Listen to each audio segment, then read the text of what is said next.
नमस्कार मित्रांनो, मी धनाजी येळकर पाटील, छावा मराठा युवा महासंघ प्रमुख. मित्रांनो, महाराष्ट्रातील शिक्षण व्यवस्थेची पुरती लागलेली वाट आपण जर पाहिली, त्यात सरकारी शाळांची जी अवस्था आहे, ही अवस्था जर पाहिली तर अत्यंत बिकट अशी अवस्था आहे. महाराष्ट्रासह देशामध्ये जवळपास 94,000 शाळा बंद झाल्या, नव्हे सरकारने बंद केल्या. त्या बंद का केल्या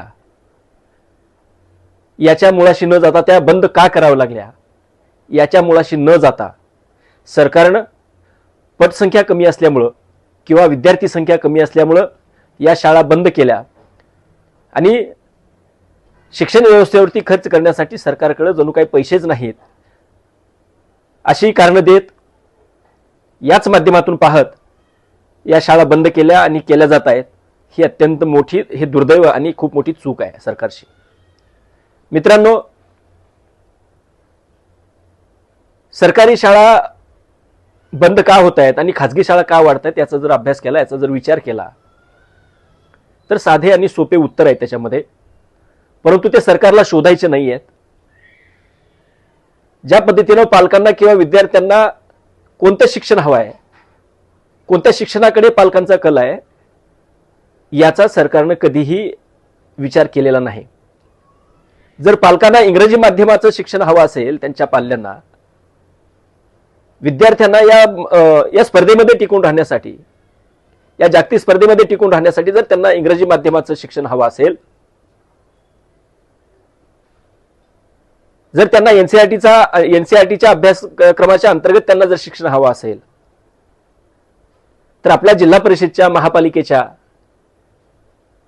नगरपंचायतच्या, पंचायत समितीच्या ज्या शाळेमध्ये आपण जे शिक्षण देतोय, हे खरं दर्जेदार शिक्षण आहे का? या स्पर्धेमध्ये टिकणारे शिक्षण आहे का?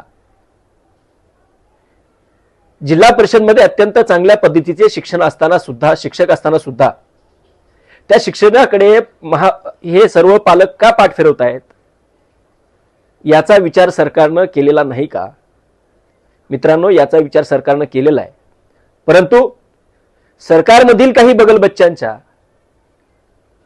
त्यांच्याच आमदार खासदारांच्या, त्यांच्याच मंत्र्यांच्या, त्यांच्याच कार्यकर्त्यांच्या ह्या शाळा आहेत आणि विरोधी पक्षामधल्या सुद्धा काही लोकांच्या या काही खाजगी शाळा आहेत. या खाजगी शाळा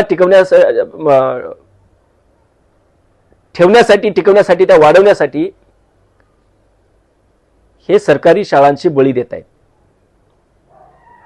मित्रांनो, जर सरकारी शाळांमध्ये जर एनसीईआरटीचा अभ्यासक्रम लागू करून जर त्या पद्धतीने त्या मुलांना जर इंग्रजी माध्यमातून शिक्षण दिलं गेलं, त्याच पद्धतीने खाजगी शाळांच्या धर्तीवरती ज्या सरकारी शाळा आहेत, त्या सरकारी शाळांमध्ये भौतिक सुविधा ज्या मिळत आहेत त्या अत्यंत तुटपुंज्या आणि अत्यल्प स्वरूपाचे आहेत. त्या भौतिक सुविधा जर चांगल्या पद्धतीने दर्जेदार देण्याचा जर प्रयत्न केला, आणि तो प्रयत्न सरकारने केला पाहिजे, तर मात्र 100%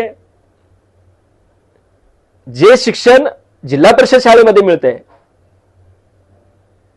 किंवा जे शिक्षण खाजगी संस्थांमध्ये मिळतंय, खाजगी शाळेमध्ये मिळतंय, त्याच पद्धतीने जर दर्जेदार शिक्षण पालकांच्या मागणीनुसार जर जिल्हा परिषदेच्या शाळेमध्ये मिळायला लागलं, इथल्या भौतिक सुविधा जर त्या पद्धतीने चांगल्या पद्धतीने जर उपलब्ध झाल्या, त्याच पद्धतीने त्या विषयासाठी पूर्णवेळ जर शिक्षक उपलब्ध झाले, तर 100% सरकारी शाळांना चांगले दिवस येतील. सरकारी शाळा बंद करायची गरज पडणार नाही. परंतु या शाळेमध्ये, या सरकारी शाळेमध्ये कुठल्याही भौतिक सुविधा न देता शाळांचे छत गळत आहेत. बऱ्याच शाळा पत्र्याच्या आहेत. काही ठिकाणी तर अवस्था अशी आहे, शाळा मंदिरामध्ये किंवा शाळा झाडांच्या खाली घ्यावी लागते. शाळेमध्ये टॉयलेटची व्यवस्था नाही. एवढंच काय मित्रांनो, शाळामध्ये, बऱ्याच शाळेमध्ये जे पिण्यायोग्य पाणी असतं, फिल्टर केलेलं पाणी असतं, ते सुद्धा पिण्याची व्यवस्था शाळेमध्ये नाही, हे सरकार देऊ शकत नाही. ही अत्यंत दुर्दैवाची आणि निर्लज्जपणाची गोष्ट आहे. बऱ्याच शाळांमध्ये कॉम्प्युटरच्या लॅब नाही आहेत. बऱ्याच शाळांमध्ये या ज्या भौतिक सुविधा आहेत ह्या नाही आहेत. बऱ्याच शाळांमध्ये हे जे प्रयोग शिकवण्या प्रात्यक्षिक करण्यासाठी ज्या काही म्हणजे लॅब आहेत त्या लॅब नाही आहेत. या जर सर्व व्यवस्था दर्जेदार शिक्षण देण्याचं काम जर ह्या व्यवस्थेकडून केलं झालं, सरकारकडनं जर केलं जात असेल, तर नक्कीच खाजगी शाळांची वाट किंवा खाजगी शाळांकडनं हे जी पिळवणूक होतीये सर्व पालकांची, विद्यार्थ्यांची, ती होणार नाही. परंतु हे जर थांबवायचं असेल तर पालकांनी हा विषय हातात घेतला पाहिजे. फ्रीमध्ये मोफत शिक्षण देण्याची जबाबदारी हे सरकारची आहे. मोफत म्हणण्यापेक्षा ते हक्काचं आहे. हक्काचं शिक्षण देण्याची जबाबदारी ही सरकारची असताना सरकार ती जबाबदारी झटकते.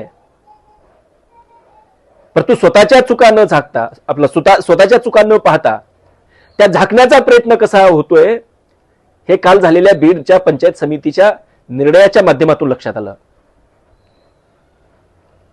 बीडच्या पंचायत समितीच्या गट शिक्षण अधिकाऱ्यांनी निर्णय घेतला की येथील त्या संबंधित गट शिक्षण अधिकाऱ्यांच्या किंवा पंचायत समितीच्या अंतर्गत जेवढ्या काही शाळा आहेत ज्या केंद्र प्रमुखांच्या अंतर्गत आहेत,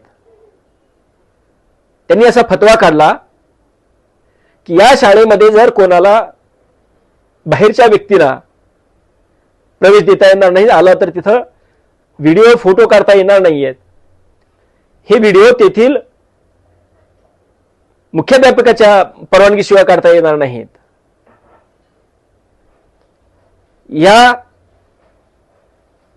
या पद्धतीची ह्या शाळेबद्दल चर्चा करायची असेल, ते व्हिडिओ काढायचे असतील, फोटो काढायचे असतील, काही बोलायचं असेल, काही चर्चा करायची असेल, तर शाळा बंद झाल्यानंतर किंवा शाळा चालू असताना ते काढता येणार नाहीयेत.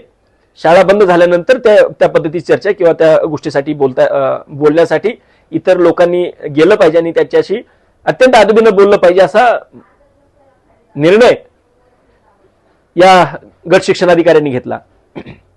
त्याच्यामध्ये त्यांनी सांगितलं की हा निर्णय का घेतोय आपण, तर ज्या वेळेमध्ये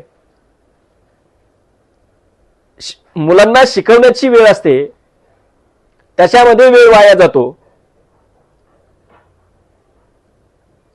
त्यामुळं त्यांना देण्यासाठी वेळ नाही किंवा त्यांना नीट समजावून सांगा. म्हणून हे जे विद्यार्थ्यांना शिकवण्याची जी वेळ आहे त्या वेळेमध्ये कोणीही आलं नाही पाहिजे. जर गट शिक्षण अधिकाऱ्याला खरंच जर ह्या गोष्टीची जाण असेल तर आतापर्यंत किती गट शिक्षण अधिकाऱ्यांनी आपल्या जिल्हा शिक्षण अधिकाऱ्याला कळवलंय किंवा संबंधित शिक्षण विभागाला कळवलं, शिक्षण मंत्र्यांना कळवलंय की या शाळेच्या या शिक्षणाव्यतिरिक्त जे अशैक्षणिक कामं या शिक्षकांना दिली जातात, जसं आता सध्या SIRचं काम चालू आहे, एवढंच नाही मित्रांनो, ह्या शिक्षकांना, जिल्हा परिषदेच्या शाळेतील शिक्षकांना स्वतःलाच आपलं खिचडी शिजवावी लागते, विद्यार्थ्यांना द्यावं लागतं, त्याचे अहवाल ऑफलाईन ऑनलाईन सर्व सबमिट करावे लागतात. इतर मतदार नोंदी असतील, वेगवेगळ्या नोंदी आहेत, ऑनलाईनची बरीच कामं आहेत. या कामामध्ये शिक्षकांचा किती वेळ जातोय आणि हे अशैक्षणिक कामामुळं मुलांचं किती नुकसान होतंय याचा त्या गट शिक्षण अधिकाऱ्याला विसर पडला असेल. नाही तर ते गट शिक्षण अधिकारी कोणाच्या तरी सांगण्यावरून काम करतायत आणि हा चुकीचा निर्णय. आपली शिक्षण व्यवस्था किती नागडी आहे, आपल्या शिक्षण व्यवस्थेची कशा चिंधड्या उडालेल्या आहेत, आपली शिक्षण व्यवस्था किती घाणेरडी झालेली आहे, आपली शिक्षण व्यवस्था कशी बिघडत चालली आहे किंवा त्याचा दर्जा कसा खालावत चाललाय याच्याकडे जर जनतेनं प्रश्न विचारला, याच्याकडे जर जनतेनं लक्ष दिलं किंवा लक्ष देण्याची मागणी केली आणि तुमच्या जर चुका, शाळेच्या जर चुका प्रशासनाच्या निदर्शनास आणून दिल्या, जनतेच्या जर निदर्शनास आणून देत असतील आणि त्या चुका दाखवू नये किंवा त्या चुका झाकल्या जाव्यात आपल्या शाळेची, म्हणजे तुमची जी योग्यता आहे, तुमचे जे कारनामे आहेत हे लोकांच्या समोर येऊ नयेत म्हणून जर असे निर्णय होत असतील, ते अत्यंत चुकीचे हे निर्णय आहेत. एवढंच नाही मित्रांनो, परवाला लातूर जिल्ह्यामध्ये औसा तालुक्यात ज्या पद्धतीनं या सीजेपीचे, कॉक्रोच जनता पार्टीचे अभिजित दिपकेंनी त्या शाळेमध्ये, एका शाळेमध्ये सर्वे केला. नक्कीच त्यांनी तो शाळा चालू असल्यानंतर तिथलं वास्तव त्यांनी दाखवायचा प्रयत्न केला.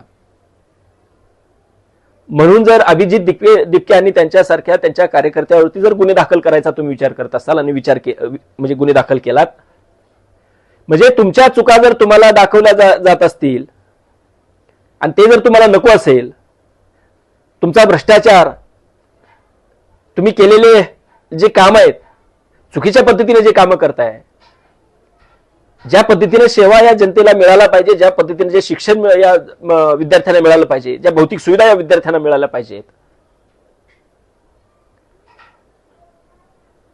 ते मिळावं याच्यासाठी जर जनतेनं किंवा जनतेतल्या प्रतिनिधीने जर आवाज उठवला, तर ते जर तुम्हाला दाबायचा प्रयत्न करत असाल तर हे होणार नाही. ही लोकशाही आहे आणि हे लोकशाही कल्याणकारी राज्य म्हणून या महाराष्ट्राकडे बघितलं जातं. जर या अशा लोककल्याणकारी राज्यामध्ये जर अशा पद्धतीने जर ह्या गोष्टी घडत असतील, चुकीच्या पद्धतीने FIR म्हणजे लादले जात असतील, असे पंचायत समितीचे असे चुकीचे निर्णय येत असतील, तर या गोष्टीचा निषेध करावा तेवढा कमी आहे, असा मी छावा मराठा महासंघाचा प्रमुख आणि छावा महासंघ प्रणित शिक्षण हक्क परिषदेचा एक कार्यकर्ता म्हणून, एक पदाधिकारी म्हणून हे मला अजिबात पटलेलं नाही. म्हणून आम्ही सप्टेंबर महिन्यापासून या शाळेच्या जे व्यवस्था आहे, या चुकीच्या व्यवस्थेच्या विरोधामध्ये शिक्षण हक्क परिषदेच्या वतीनं विद्यार्थ्यांचा आवाज बुलंद करत, विद्यार्थ्यांना चांगल्या पद्धतीचे दर्जेदार शिक्षण मिळालं पाहिजे, प्रत्येक जिल्हा परिषद शाळेमध्ये, प्रत्येक सरकारी शाळेमध्ये NCERTचा अभ्यासक्रम लागू केला पाहिजे. त्याच पद्धतीनं या शाळांमध्ये ज्या खाजगी शाळा आहेत, त्या खाजगी शाळेमध्ये सुद्धा ज्या अत्यंत मोठ्या प्रमाणात डोनेशन वसूल केलं जात आहे, चुकीच्या पद्धतीनं आणि बेकायदेशीर पद्धतीनं दरवर्षी फी वाढ करून पालकावरती लादली जाते आहे, पालकांना लुटलं जात आहे. एवढंच नाही तर शालेय साहित्याची सक्ती करून सुद्धा, शालेय साहित्याच्या माध्यमातून सुद्धा पैसे उकळले जातात. ज्या 8वी 9वी 10वीच्या NCERTच्या पुस्तकांची किंमत, त्यांच्या शेतची किंमत जर 3-3.5 हजारापर्यंत जात असेल, 3 हजारापर्यंत, तर त्याचे सुद्धा 7-7, 8-8, 10-10, 12-12 हजार रुपये शाळेकडनं घेतली जातात. यावरती आम्ही कायम आवाज उठवत आलोय, यापुढे सुद्धा आवाज उठवणार आहे. आता आम्ही शांत राहणार नाही, कारण तुम्हाला आता ही व्यवस्था बदलावी लागेल, हे शिक्षण व्यवस्था बदलावी लागेल. तुम्हाला पालकांचा कुठला कल आहे, पालकांची काय मागणी आहे, विद्यार्थ्यांची काय मागणी आहे, त्या अनुषंगाने तुम्हाला शिक्षणामध्ये बदल करावा लागेल. तरच खरंच दर्जेदार शिक्षण तुम्ही देताय आणि तुम्ही पालकांचं ऐकताय असं होईल. अन्यथा तुम्ही शिक्षण व्यवस्थेच्या माध्यमातून, या शैक्षणिक खात्याच्या माध्यमातून तुम्ही जो भ्रष्टाचार करताय, हा सर्व भ्रष्टाचार तुमचा चव्हाट्यावर आल्याशिवाय राहणार नाही. हे छावा संघटनेचा प्रमुख म्हणून मी सांगतोय, लवकरच प्रत्येक जिल्हा परिषद शाळेला, प्रत्येक सरकारी शाळेला आम्ही भेट देऊ. त्यावेळेस मात्र कोणाच्याही चोऱ्या, तुमचे केलेले प्रकार खपून घेतले जाणार नाहीत. त्यावेळेस तुम्ही कितीही गुन्हे जर दाखल केलात, आम्ही जेल भरू करू, पण आम्ही थांबणार नाही. तुमच्या चोगात दाखवू, एवढंच बोलतो आणि थांबतो. जय हिंद, जय महाराष्ट्र.